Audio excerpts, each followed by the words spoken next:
Word wizards of the world, tremble. Paperback Adventures has arrived, and within the slim cavity of its box lies your hour, or 2 hours, of reckoning. In a game of Paperback Adventures, you will be a hero tasked with defeating 6 enemies of escalating difficulty, unlocking new and exciting powers along the way. Your enemies will be organized into 3 installments of a trilogy: Book 1, Book 2, and Book 3. Defeat a lackey and a boss from each book in order, and you win. Die to the 3rd boss or any other boss before the last one, and you have to start over at the beginning and fight your way back through 6 bosses. But that's okay, because life is all about the journey. Ask Sisyphus. To defeat each of your opponents, you'll create words from letter cards drawn from a personal deck. Each of the letters that you'll include in your words will have symbols on its side. And when you form a word, one set of symbols will be exposed on each of these letters. And the symbols will change depending on whether you splay your letters to the left or splay them to the right. Once you've arranged your word to your liking, you'll deal damage to the boss, you'll armor up to block incoming damage, and you'll generate energy, which you can spend to activate items in your inventory on future turns.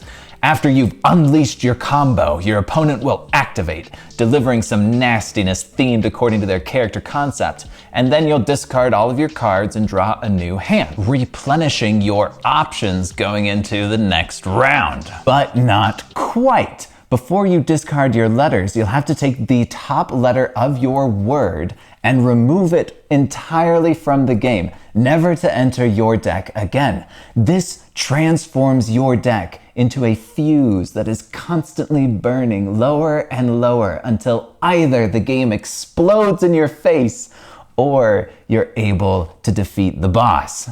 You'll continue playing words, dealing damage, blocking incoming damage, activating special effects on your items until either your health reaches 0 or your deck runs out of cards. At either of these points, you will lose the game, or you meet the boss's condition for defeat, which is usually reducing their health to 0. And when that happens, you win! I mean, you win that particular level. You'll still have to move on to the next level.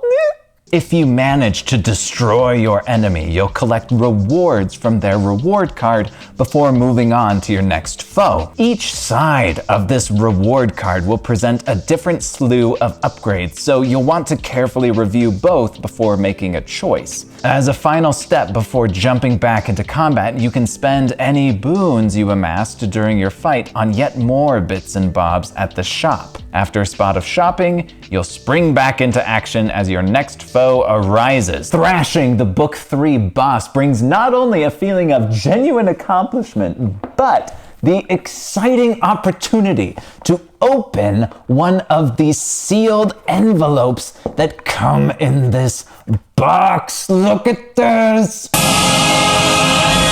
Oh, you'll see that my envelope is still sealed, and that's because yeah, I've sunk a lot of hours into this game, and I still haven't beat the Book 3 boss. So I actually seriously need help getting through this game. If you've managed to beat this game before in the past, please drop any tips that you have below, because I want to open my envelope. Most board games are station wagons, vehicles designed to bring multiple people, usually members of your family, together for an extended period of time to laugh, sing a couple songs maybe, yell at each other a lot, maybe sweat more than they'd like to admit, and generally invade one another's space. But Paperback Adventures is a European sports car designed to admit one person and one person only, and that person is you, and maybe a well-behaved bearded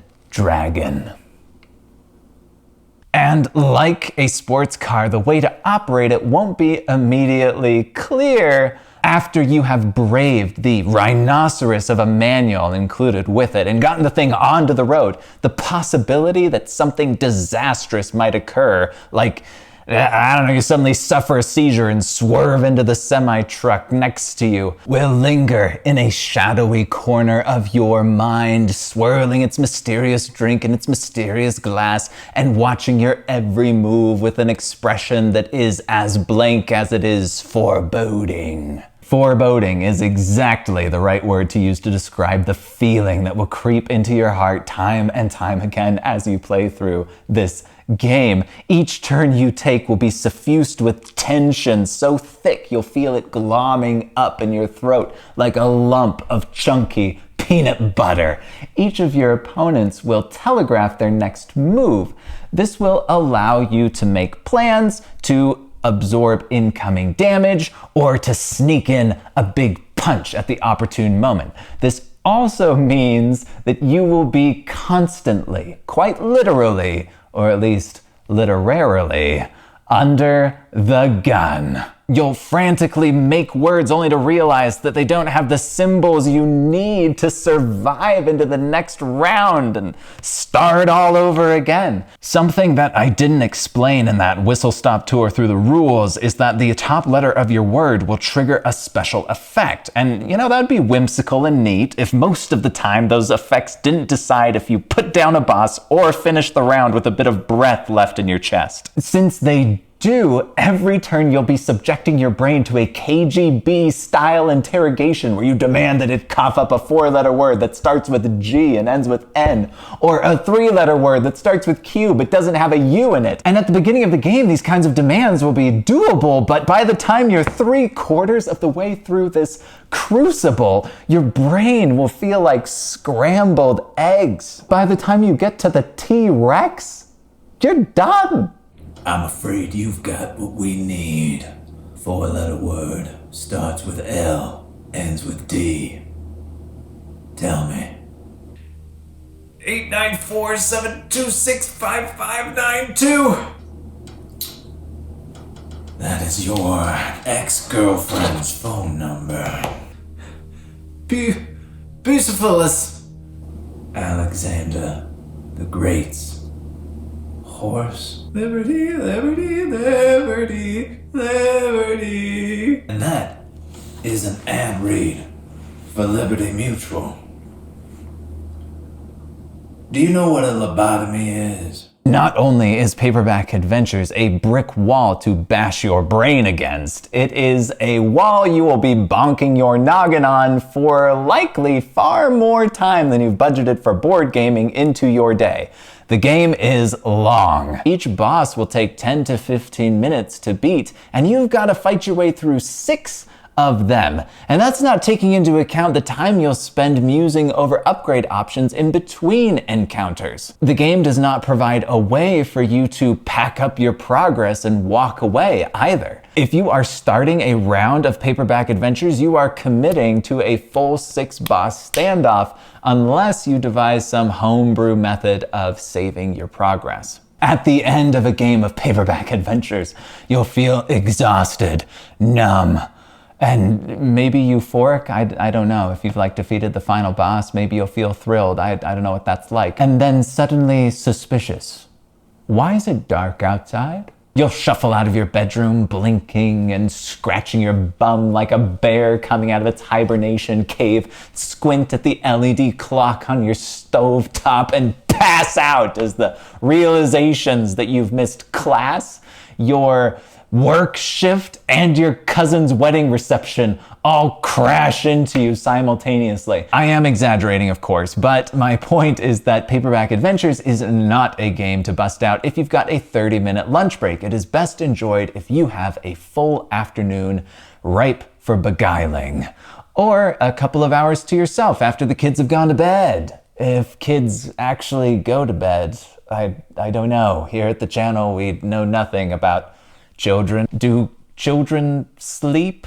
Paperback Adventures immerses you into a smartly cultivated orchard where every tree droops under the pleasant weight of juicy decisions. As you ponder, taste, and marvel, you unwittingly step into another dimension where hours vanish like drops of water on a summer sidewalk. The game is lengthy and it is challenging, but it is utterly engaging. Contemplating the nuances of spelling drop instead of prod might sound as absorbing as organizing your refrigerator, but it doesn't feel like that in the moment, because the game roots you in circumstances where your future constantly hangs in the balance, while the tools you need to handle those circumstances are embedded in a precisely designed system. The answers to your problems are rarely obvious, but they're almost always there. It's just a matter of finding them. This means you always feel like you're innovating, concocting narrow escapes, and pulling off desperate gambits.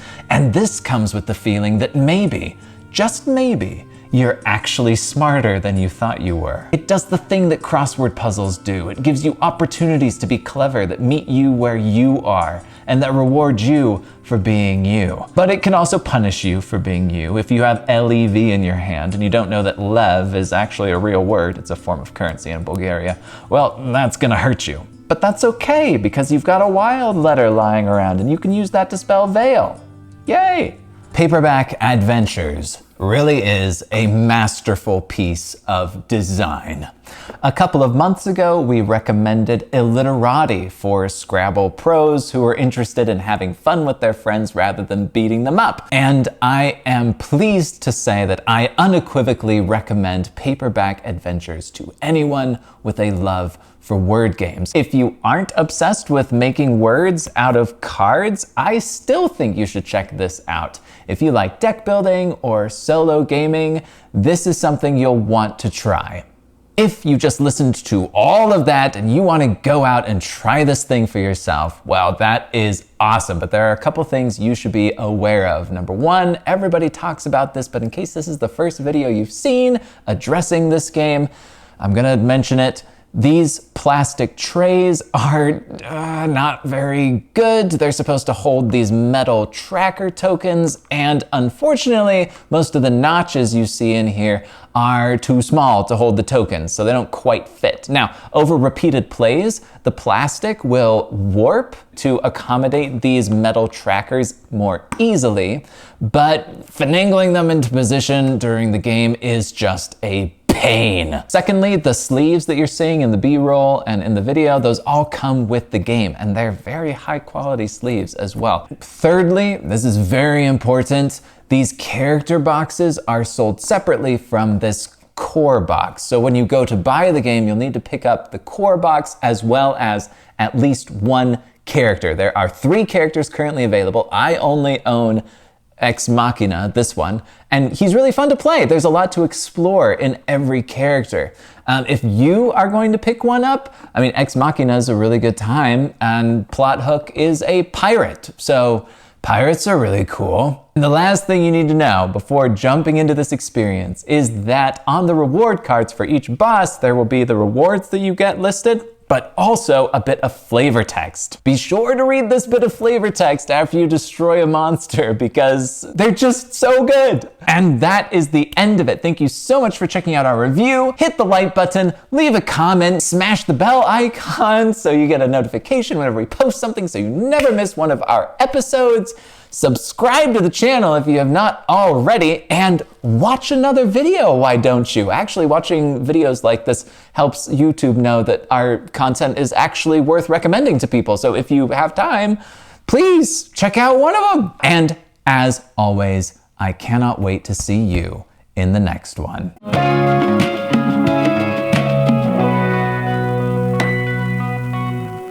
Your heart and body ache as you pull away from the bare-chested man, and you realize he feels it too. You don't make it far before you stop and ask, "Come with me, please?" He grins and rushes to your side. It's a distraction from your goals, but you'll make it work. You have to.